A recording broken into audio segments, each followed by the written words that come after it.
હવે હું એક આર્ટિકલ હમણાં રીડ કરી રહ્યો હતો.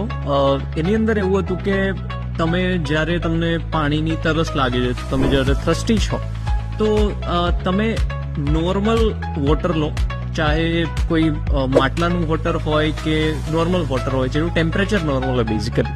ઇન્સ્ટેડ ઓફ તમે બહુ જ ઠંડુ પાણી પીવો કેમ કે તમને તરસ લાગી છે.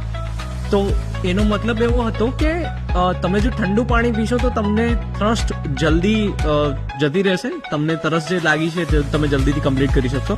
પણ જે તમને હાઇડ્રેશન તમારી બોડીને જોઈએ છે એ કદાચ એટલું નહીં થાય. માની લો કે તમે નોર્મલ વોટર પીવાના હતા તો એ 1 ગ્લાસ 1.5 ગ્લાસ તમે પીવાના હતા, પણ તમે જો ઠંડુ પાણી પીધું તો તમે અડધો ગ્લાસ કે 1 જ ગ્લાસ પી શક્યા. તો આ એક મિથ છે કે I do not agree with this. See, if you are a person જેને પહેલેથી ઠંડુ પાણી પીવું જ ગમે છે, તો હું તમને ગરમ આપીશ તો તમે ઓછું પીશો.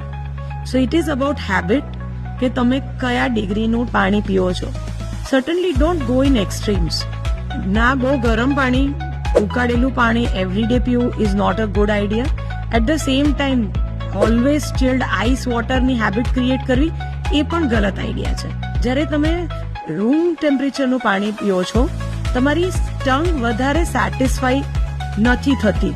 ઇન્સ્ટન્ટ ગ્રેટિફિકેશન રૂમ વોટર પર નથી મળતું, અને એટલા જ માટે